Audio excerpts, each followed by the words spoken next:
नमस्कार, मैं संजय कुमार। केंद्र सरकार के हिसाबियों ने ये गुणागणित लगा लिया है कि पुरानी पेंशन की बहाली न करने से उसे आम चुनाव में सीटों के मामले में देशव्यापी स्तर पर कोई नुकसान नहीं होने वाला है, बल्कि उसे आर्थिक लाभ होगा। चंदा देने वाले कारपोरेट को खुश रखने का मौका मिलेगा। भाजपा शासित राज्यों में वह चुनावी वक्त पर चुप्पी और बहाने या बहकाने के बल पर इस मुद्दे से निपट लेगी। उसके लोग सोचते हैं कि इस चाल से सरकार का वर्तमान आबाद रहेगा, लेकिन ये तय है कि ये सरकारी सोच सरकारी कर्मचारियों के वर्तमान और भविष्य दोनों को बर्बाद कर देगी। बेशक ओपीएस की मांग का झंडा उठाए लोगों को ऐसा कुछ करना होगा कि सरकार इस बारे में अपनी सोच बदलने पर मजबूर हो जाए। तो आखिर कैसे किया जा सकता है ऐसा? आंदोलन में शामिल और उसको बाहर से समर्थन देने वालों को ये गहराई से सोचना ही नहीं, बल्कि इस तरफ जल्द ही सक्रिय कदम उठाने होंगे।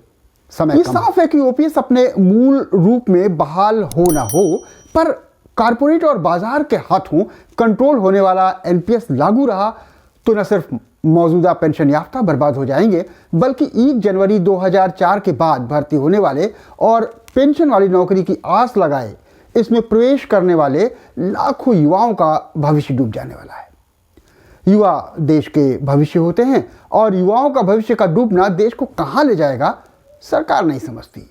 आप समझिए, एक तरफ एनपीएस का पैसा अटक गया है और राज्यों में ओपीएस बहाली का मामला अटकाने की कोशिशें तेज हैं और इसके लिए चलने वाले आंदोलन को परोक्ष रूप से कमजोर करने के प्रयास भी।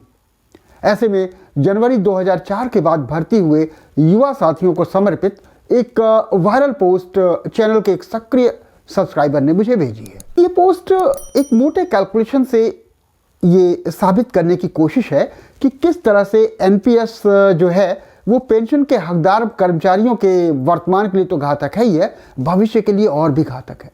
इस स्थिति से बचने के लिए, इससे पार पाने के लिए ओपीएस के आंदोलनकारियों को क्या करना चाहिए, इसे सुनिए, देखिए, समझिए और कमेंट में बताइए कि कितना सही है। मेरा मतलब ये वायरल पोस्ट कितना सही है। तो मिलते हैं कुछ सेकंड के उस पार।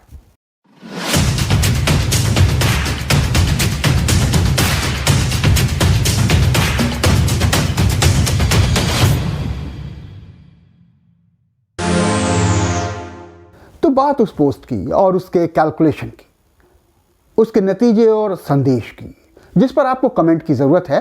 पोस्ट कहती है, मान लीजिए कोई कर्मचारी एनपीएस में 35 साल नौकरी करता है और उसकी हर महीने एनपीएस के तहत औसतन 7,000 की कटौती होती है। तो 35 साल बाद उसके खाते में 29,40,000 रुपए जमा हो जाएंगे। अब इसमें इतना ही पैसा सरकार भी मिलाएगी, यानी कुल रकम हो जाएगी 58,80,000। अब जब वो रिटायर होगा तो उसको इसका 60% मिलेगा, मतलब कुल मिलाकर के 35,28,000। पर ये रकम पूरी उसकी जेब में नहीं आने वाली। इस रकम पर सरकार 30% इनकम टैक्स या आयकर काट लेगी, जो 10,58,400 रुपए बैठती है। इसे माइनस कर दें पूरे में से तो 2004 में भर्ती और अपने 35 साल सरकार को देकर के नौकरी बजाने वाले के हाथ 2039-40 में 24,69,600 रुपये आएंगे। अब जरा ध्यान धरिए उस वक्त का, इसकी क्या कीमत होगी उस समय। खैर, अब बाकी बचे उस 60% की बात करते हैं जिस पर पेंशन मिलना है। अब इस रकम पर 5% के हिसाब से भी पेंशन बनाया जाए तो सालाना पेंशन बनती है 1,17,000 रुपये। ऐसे में हर महीने की पेंशन हुई महज 9,800। वो भी इसमें डीए की बढ़ोतरी की कोई संभावना नहीं है। सरकार का अगला इरादा है कि वो अक्टूबर से मार्च के बीच रिटायर होने वालों को 31 दिसंबर और अप्रैल से सितंबर के बीच अवकाश प्राप्त करने वालों को 30 जून को रिटायर करे, यानी साल भर में रिटायरमेंट की बस 2 तारीखें हों। अब एनपीएस के तहत आने वाले कर्मचारियों को जो सेवानिवृत्त पर जो मिलने वाले पैसे हैं वो उस दिन के शेयर मार्केट के हिसाब से दे दिया जाएगा। लोगों का यह शक बेबुनियाद नहीं है कि साल में खास 2 दिन शेयर मार्केट को गिराने या जिस पोर्टफोलियो में कर्मचारियों के एनपीएस का पैसा ज़्यादा लगा हो उसे प्रभावित करना सरकार और उसके बगल बच्चे कारपोरेट्स के लिए बहुत छोटी सी बात हो। ऐसे में आश्चर्य नहीं कि पूरी नौकरी में जितनी की कटौती होगी सेवानिवृत्ति पर हो सकता है उससे भी कम पैसा मिले। सरकार द्वारा मिलाया जा रहा पैसा और ब्याज तो खैर दूर की बात है।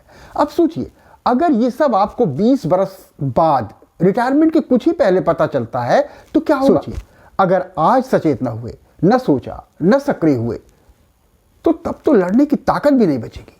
अगर आज जवानी में ठोस कदम नहीं उठा रहे हैं, खुद ढुलबुल रवैया अपनाए हुए हैं, तो कौन लड़ेगा आपकी लड़ाई? इसलिए उठो, जागो और लक्ष्य मतलब ओपीएस यानी पुरानी पेंशन के हासिल होने पर ही रुको।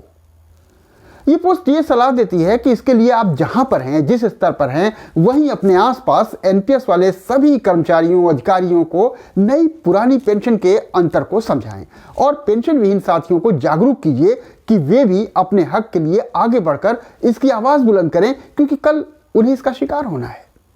अब आप इस पोस्ट की कैलकुलेशन और नतीजों, बातों से कितना सहमत हैं, असहमत हैं, कमेंट में बताइएगा। ये भी बताइएगा कि ओपीएस के लिए संघर्ष करने वालों की नई रणनीति और दिशा क्या हो। तो इस एपिसोड में इतना ही। मिलते हैं किसी नए मामले के साथ अगली बार। तब तक देखते रहिए हिंदुस्तानियम का द एडिटर और संजय श्रीवास्तव को दीजिए इजाजत। नमस्कार, धन्यवाद।